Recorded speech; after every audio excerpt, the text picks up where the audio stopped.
Are you stuck in a cycle of delaying your health goals? Well, you're not alone. In fact, according to the American Psychological Association, 20% of adults identify as chronic procrastinators, and it's often linked to stress and overwhelm. And actually, about 30% decrease in achieving health goals is specifically because of procrastination, according to the Health Psychology Journal. If you're new to my channel, my name is Dr. Erica Steele. I'm a board certified naturopathic doctor. I hold 7 degrees in my field, all in the natural healthcare space. I like to say that I went to school so you don't have to. So join me all this month as we talk about the mind and healing the mind and getting the mind prepared for an amazing new year.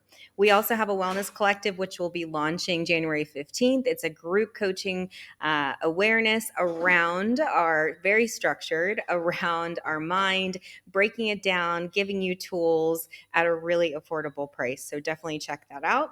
We also this week have a live webinar. Don't worry if you're catching this after we've hosted it. There will definitely be an instant replay so you can check that out. And it goes in deeper. It's like a mastermind on the holistic mind, giving you practical tools that you can take away and really help you. So we also have a free community and tons more. So definitely check out the links below. So as you may know, or if you're new, we really deal with the root cause as naturopaths and in functional medicine. And so let's begin to look at some of the root causes of procrastination. So when we're beginning to do that, we want to practice self-awareness, which is one of the hallmarks and the foundations of emotional intelligence. So it can be something as just reflecting every day on why you delay, or even in the moment, if you're feeling stuck, asking yourself, why am I feeling stuck? Why am I feeling overwhelmed? Am I feeling overwhelmed by too many responsibilities, too many goals?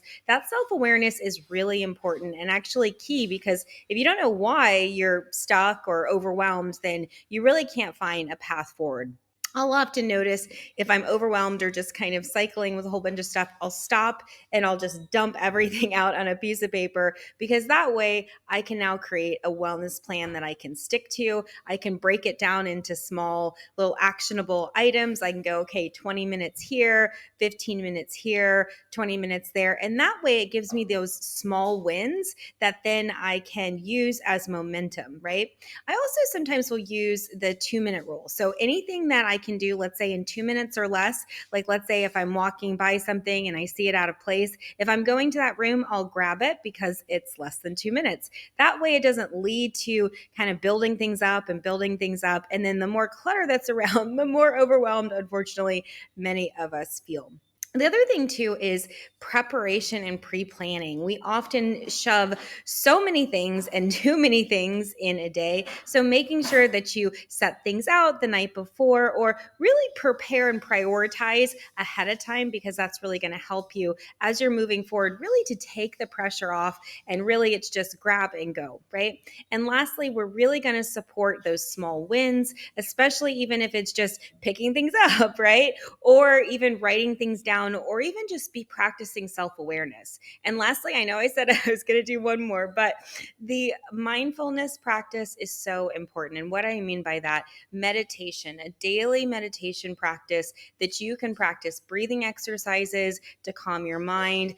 If you're naturally overwhelmed, you could be in dopamine catabolism, so you could be more in a manic state. So putting a cold pack on your chest, splashing cold water on your face, all can help that parasympathetic nervous system, moving you into that rest and digest, hopefully for longer than, a couple minutes. So it is going to be a practice. It's not something that's going to happen overnight. But if you really focus on it, you can definitely develop really healthy emotional intelligence, but also self-regulation. So if you're interested in learning more about how you can really transform in 2025 or any year that you find me, definitely click the link below. We have our wellness collective. We have our free community. We have our live webinar. So lots of things that you can tap into.